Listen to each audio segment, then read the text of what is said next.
गांव छोटा था, लेकिन लोगों की सोच उससे भी छोटी। नाम था गुड़िया। 17 साल की एक सीधी सादी लड़की, जिसकी आंखों में सपने नहीं बल्कि डर तैरता था। वो उन हजारों लड़कियों में से एक थी जो चुप रहती हैं, सहती हैं और फिर एक दिन टूट जाती हैं। गुड़िया खेत से लौट रही थी जब वो दोनों दिखे, राजीव और कविता। राजीव गांव का दबंग लड़का था, जिसकी नजरें अक्सर लड़कियों को कपड़ों के आर पार देखती थीं। और कविता, वो गुड़िया की सहेली थी। कम से कम गुड़िया यही सोचती थी। पर उस दिन खेत की मेड़ पर झाड़ियों के पीछे गुड़िया की दुनिया बदल गई। राजीव ने कविता के इशारे पर गुड़िया को पकड़ा। कविता ने हंसते हुए कहा, चलना गुड़िया, कुछ नहीं होगा, ते बस खेल है ये। फिर सब कुछ धुंधला पड़ गया। गुड़िया की चीखें आसमान तक नहीं पहुंची क्योंकि कविता ने उसका मुंह ढक दिया था। राजीव का पाशविक हंसना और कविता की गंदी मुस्कान उस दिन गुड़िया की रूह तक को चीर गई। वो बेसुध हो गई। जब आंख खुली तो बदन नंगा था, आत्मा लहूलुहान। पर कहानी यहीं खत्म नहीं होती। गांव में इंसाफ का मतलब था पंचायत, और पंचायत का मतलब था शर्म, ताने और चुप्पी। लड़की ही तो गई थी उनके साथ, कोई जबरदस्ती थोड़ी ना थी। अरे कविता भी तो थी वहां, वो क्यों कुछ नहीं बोल रही? गुड़िया की मां ने पंचायत से हाथ जोड़कर कहा, हमारी बच्ची की इज्जत लुटी है, इंसाफ चाहिए। पर जवाब मिला, तुम्हारी बेटी ही बदचलन है। गुड़िया को घर से निकलने पर रोक लगा दी गई। स्कूल छूट गया। सहेलियां मुंह फेरने लगीं। मां अकेली थी, पिता पहले ही दुनिया छोड़ चुके थे। एक रात गुड़िया ने खुद को जहर पिलाने की कोशिश की, पर मां ने बचा लिया। उस रात मां ने उसका हाथ पकड़ा और कहा, बेटी, तू मरेगी नहीं, तू जलेगी नहीं, तू बदलेगी। वक्त बीतता गया। गुड़िया ने हिम्मत नहीं छोड़ी। उसने खुद को उठाया, पढ़ाई की, तानों को हथियार बनाया, गालियों को सीढ़ी। गांव छोड़ा, शहर आई, कॉलेज में दाखिला लिया और फिर सिविल सर्विस की तैयारी शुरू की। अक्सर नींद टूटती थी चीखों के साथ, लेकिन अब गुड़िया रोती नहीं थी। वो किताब खोलती और खुद से कहती, अब राजीव जैसे लोग डरेंगे मुझसे। सालों की तपस्या के बाद एक दिन उसका नाम आया, अन्वी शर्मा, IPS। हां, उसने अपना नाम बदल दिया था। गुड़िया अब अन्वी बन चुकी थी। उसकी पहली पोस्टिंग उसी जिले में हुई जहां उसकी रूह चिल्लाई थी। जिस पुलिस स्टेशन में उसकी FIR दर्ज नहीं हुई थी, अब वहीं उसकी नेम प्लेट चमक रही थी। गांव की वही गलियां थीं, वही गलियां जहां बचपन की हंसी थी और फिर एक दिन चीखें। लेकिन आज उन गलियों से एक जीप गुजरी।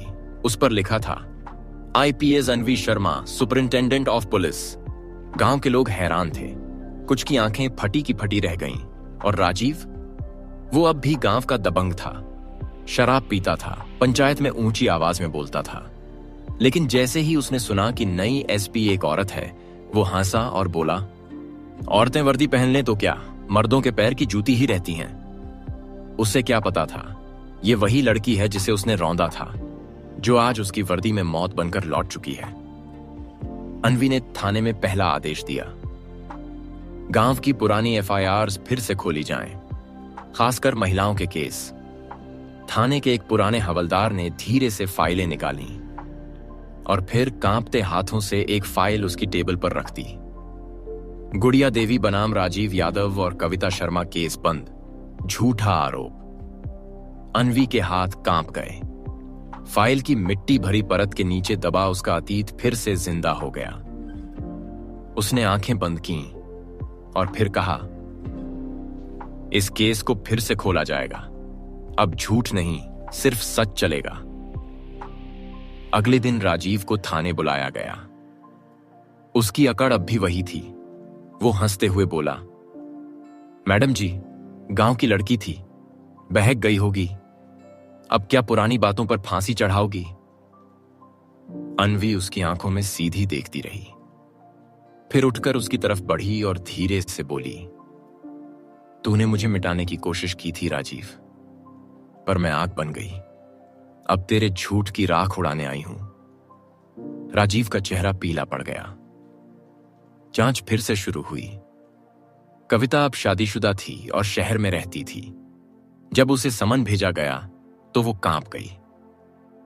वो गांव आई और जैसे ही अनवी को देखा, जमीन पर गिर पड़ी। माफ कर दो अनवी, मैंने गलती की, बहुत बड़ी गलती। गलती? अनवी की आवाज सख्त थी। या किसी का साथ देकर एक मासूम की आत्मा को मारने का अपराध? कविता ने सब कुछ कबूल कर लिया। राजीव के कहने पर वो गुड़िया को फुसलाकर वहां लाई थी। बदले में राजीव ने उसे पैसों और शादी का लालच दिया था। अब केस मजबूत था, गवाह थी, सबूत थे, और सबसे बड़ी बात, सच्चाई अब वर्दी में थी। राजीव को गिरफ्तार कर लिया गया। गांव की पंचायत, जिसने कभी गुड़िया को दोषी कहा था, अब थाने के बाहर खड़ी थी, सिर झुकाए। अनवी बाहर आई और सबकी ओर देखकर कहा, इंसाफ सिर्फ अदालतों में नहीं होता, वो वहां होता है जहां लड़की को जिंदा रहने का हक दिया जाता है, भरोसा किया जाता है। मां, जो अब बूढ़ी हो चुकी थी, चुपचाप वहां खड़ी थी। अनवी उसकी ओर बढ़ी, गले लगकर फूट फूट कर रोने लगी। मां, मैंने तेरा सब पूरा कर दिया, मैं मरने नहीं दी खुद को।